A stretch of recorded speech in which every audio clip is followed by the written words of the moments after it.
If you were catfished and kidnapped by a vicious, what would you do? Brad keeps a clean house and murder dungeon, says all the right things to lure you into his van, indulges in filmmaking, and has a for blonde cheerleaders that look exactly like his dead stepsister. If we're an emotionally compromised teenage girl within driving range of this Chad, we're gonna have to dip, duck, and dodge his advances if we hope to make it out of his playset alive. I'm going to break down the mistakes made, what you should do, and how to beat Brad in Do Not Reply. Chelsea's living the awkward suburban teenage dream, reading snobby English lit books and complaining from the fourth bedroom of her family's McMansion. She gets a call from her best friend Mia, who's entering her rebellious teenage phase, shooting naked pics to a guy she's not even dating, and encouraging Chelsea to do the same. Downstairs, her mean girl understudy stepsister Christina steals her phone when she sees a message from VR Cowboy, some rando Chelsea's been texting from a dating app. Dude is persistent, texting her constantly, so either he's about to ask for her mom's credit card information or he's a serial killer.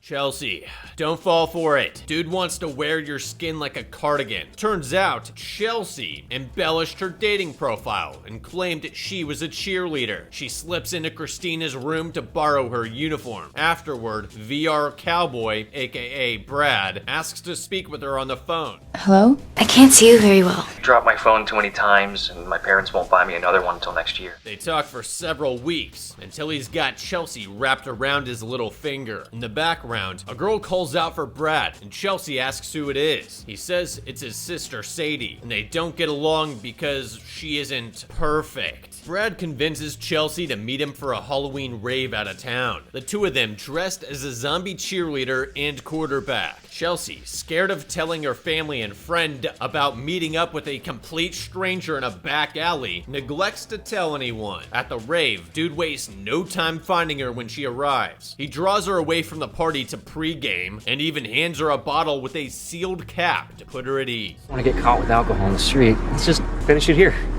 What a gent. It's almost innocuous enough to seem completely harmless. Tiny Chelsea chugs the drink, and the kick in before they even make it in the building. Brad guides her to his car, zip ties her wrists, breaks her phone, and they're gone. Here's that critical juncture where we have to point out the obvious. At least tell your best friend where you're going. Mia would have probably come with her, reducing the risk of kidnapping by at least 50%. Women take other women to snoop on blind dates all the time, because isolating yourself with a stranger is an easy way to end up stolen with no one the wiser. And don't take drinks you didn't buy yourself, even if they're sealed. A simple thumbtack could puncture the bottle cap and dose the bottle without you even noticing the hole. The entire rest of this movie ends here if Chelsea doesn't make every wrong move. Chelsea wakes up chained in his basement. Time passes, but it's anyone's guess how much. Finally, Brad enters with food and calls her Sadie. When she tries to correct him, he punches her to the floor and kicks over her food. He tries to call her Sadie again, withholding food when she's sarcastic. She eventually apologizes, but he tosses the food down anyway. More time passes. Light spills in from above and a blonde cheerleader enters. She says her name is Sadie. For a single moment, Chelsea floods with relief, and she tries to tell the girl her real name. Thank God.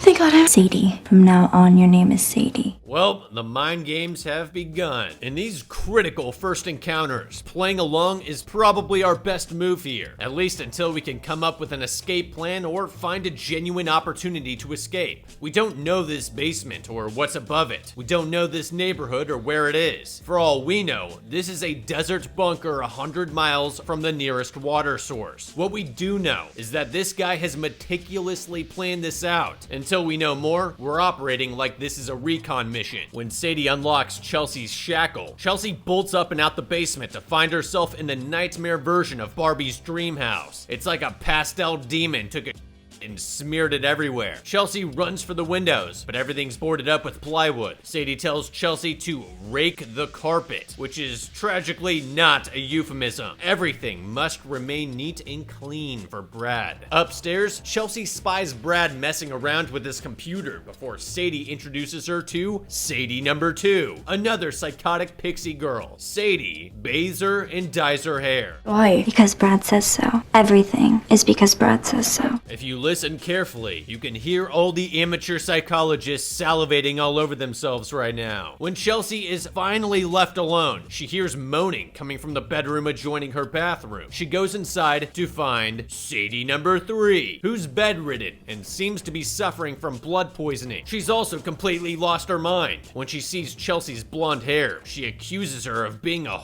trying to keep Brad for herself. Bruh, you can have him. 1 second. I gotta thank all you nerds that have signed up for my Patreon already. It really helps keep the channel going in these trying times. Thank you. I got your Patreon ideas too. Surprisingly, some didn't suck. And for all you cowards who didn't join, I will consider your lack of support an attack on my livelihood. Consider yourself warned. But nerd, Patreon is a different website I have to add my CC info into, and that's hard and scary. Yeah, I wish it was a one-click buy on Amazon Prime too, but I have faith in your ability to click on your keyboard for 48 seconds. Let me give you some motivation. Right now, this video, along with Cooties, Evil Dead, Scream, Severance, and Storage 24 are uncensored on Patreon. You are currently missing out on cheerleaders getting prison shanked, kids jump roping with their teacher's intestines, refrigerators full of chopped up body parts, legs cut off by bear traps, and a living bisected maintenance man. You're also missing out on our weekly Patreon-only how to beats like Mimic. You know, the one where bugs can mimic their human prey. And next week's video, where we try to avoid becoming ground beef at some cheap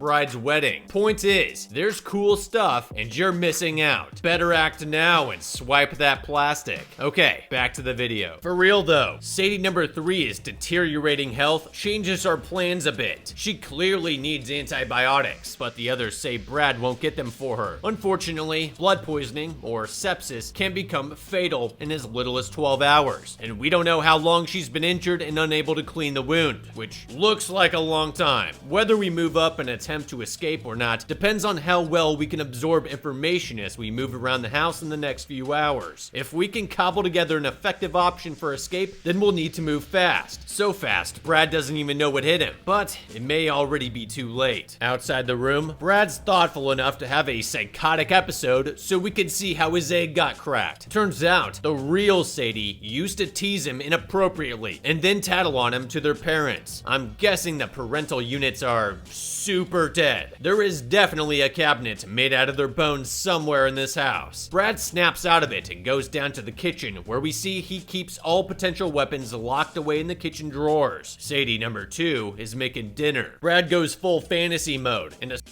leaving her to clean up the mess afterward. Sadie number 2 tries to lay out the ground rules of this place a little better than the first Sadie, warning Chelsea to only leave her room when wearing her cheerleader uniform. Otherwise, she'll end up like the girl next door with the wound in her leg, destined to die a slow, painful death since hospitals are out of the question, and Brad doesn't really care about them all too much. No.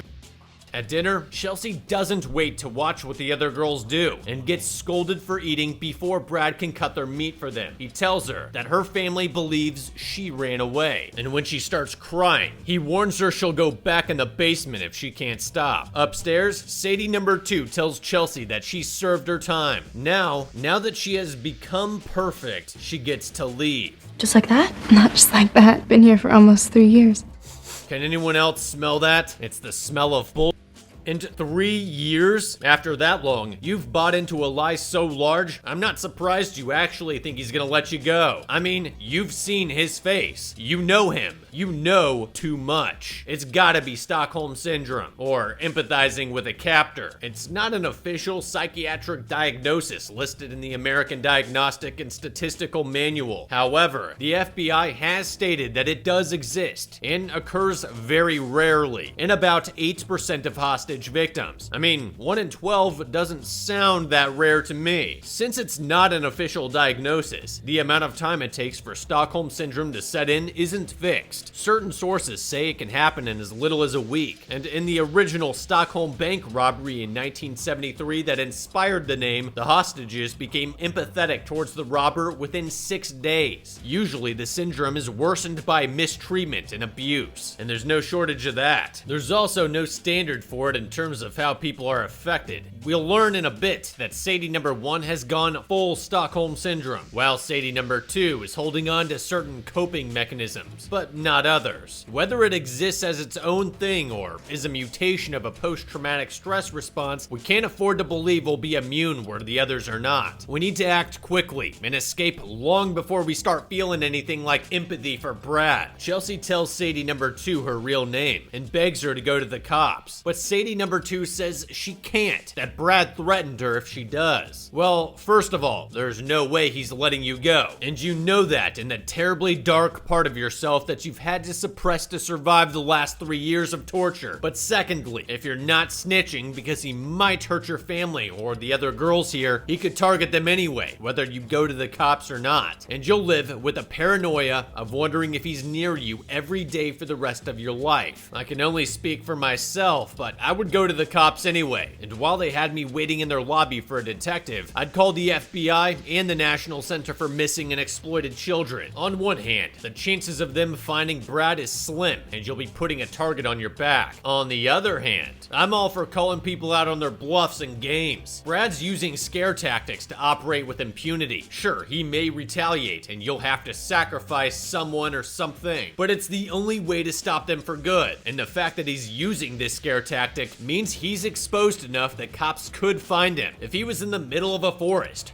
or hooded her, spun her 720 degrees, and dropped her off 500 miles away, he wouldn't have cared. Clearly, this isn't the case. If you need to, write out any detail you remember on paper. Don't rely on your fading memory. Tell people how he found you. Tell them the name of the app, his username, the last time you spoke with him. Every detail matters. As a last resort, if nobody believes you, which is unlikely, post on all social media platforms. Declare yourself alive, and give a clear description of Brad. Call the New York Times. Call Vice. In this age of digital saturation, make yourself and your story unignorable. You may be putting a target on your back with little chance of finding him, or you might be drawing him out into the open in a world that knows he's out there, hunting women. You're gonna feel unsafe for a long time. Repay him the favor. Chelsea takes food to the girl losing her mind next door. The simple act of kindness knocks some sense into her, and she says her name is Tina. Chelsea recognizes her from a missing person story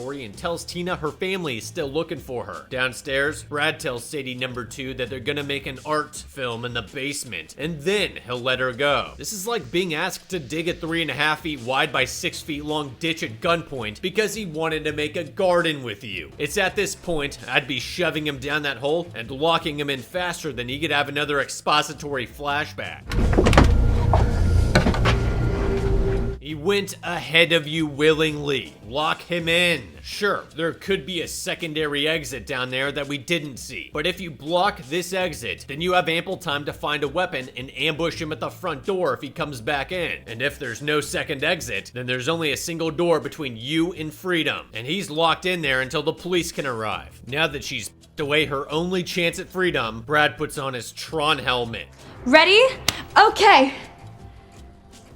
And it finally dawns on her that the only perfect things in this world are dead. He chases her around the room, slicing until he finally takes her down. I'm gonna watch you die over and over again. This is why you don't trust the masked maniac. This is also why you don't wait to be rescued. Brad goes to Chelsea's room and lays his head on her stomach, but a soft word from Sadie in the next room saves her from a less than pleasant evening. Later, Chelsea hears Sadie's voice and finds a hole in the wall she and Sadie number 2 used to communicate. Unfortunately, this chick is crazy. I love him. Are you crazy? He hasn't said it yet, but I think he loves me too. I'm not about to pretend I understand the response to trauma that results in this level of Stockholm Syndrome. What I will say is that the moment she says this, you accept her as a secondary threat to your goal of freedom. Do not tell her she's crazy. Do not try to antagonize Brad around her. At best, the criticism is going to fall on deaf ears, and at worst, she's going to tattle on you to Brad. Think of her as a murder hornet caught in your house. If you can get her outside without hurting her, great. But if you give her an open window and she doesn't choose to leave, then, well, she's chosen death. Tina's getting worse. Her leg wound is infected and the sickness is starting to spread. She begs Chelsea to find her enough painkillers to end it all, but Chelsea's only willing to help if Tina tells her everything she knows about trying to escape.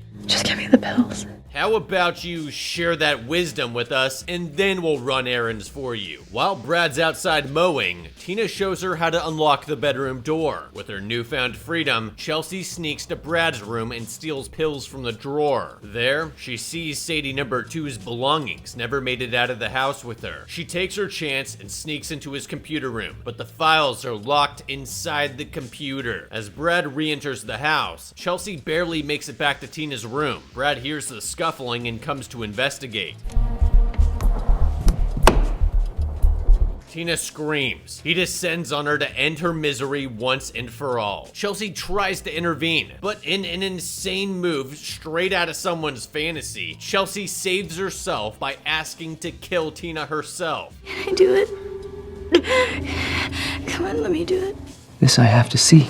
Tina tries to comfort her that at least it's not Brad, but you end up in the same place, Tina, dead. And good going, Chelsea. Like a psychotropic you just expanded his consciousness and leveled up what he thought was possible with his sadistic torture kick. For real though, people like Brad get off on the power trip. The absolute control over their victims and environment. Control they never had in their formative years. This lack of control led to their abuse, which they desperately try to resolve by building a playhouse with playthings. What Chelsea's doing here is not being a helpless, screaming victim that needs to be controlled or killed. She's filling a void in his life, a partner in crime to share and build a life with, while not threatening his control over his world. I'm not a psychologist, but this seems like a decent move. Perhaps her only move. At least until she has access to that kitchen knife. Afterward, Chelsea starts to hyperventilate. Brad tries to comfort her. It's just the adrenaline rush from that sweet, sweet high of the kill. Chelsea plays along, telling Brad this is something they'll share forever. Brad's so mesmerized, he puts her in the VR for Sadie number 2's murder. Chelsea plays it off, which is good. Keep it up.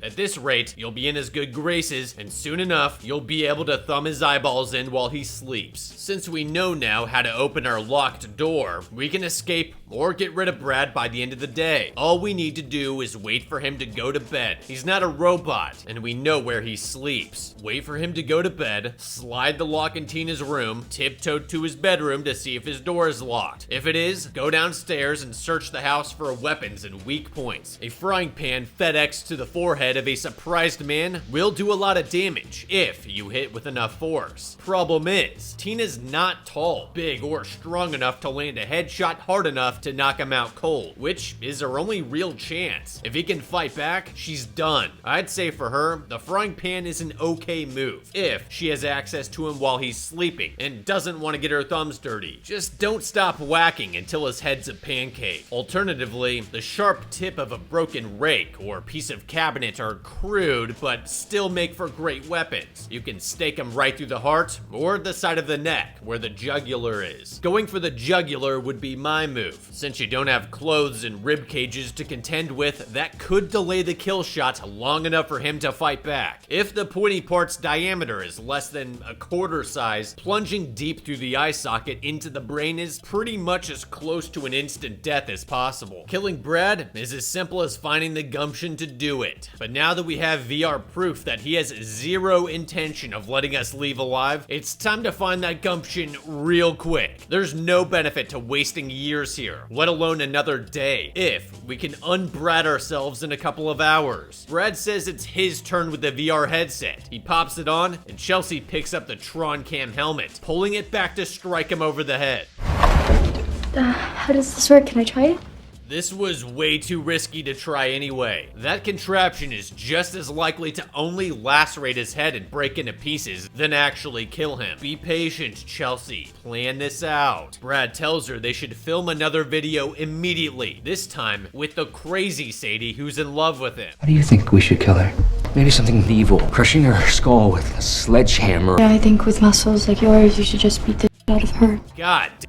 Now, none of this is necessary, not even to keep the ruse of being his new protege going. What we need right now is time to scour the house for weak points, make sure crazy Sadie is locked away, and get her hands on an instant kill weapon. To do that, take his mind off murder and put it on capturing new girls. Chelsea and Brad spoke for 3 weeks before she agreed to meet him. Convince him to show you how he seduces new Sadies. You know how to get out of your room now. Wait until he's left and scour the house. Buy yourself time. Thinking we could do something else right now.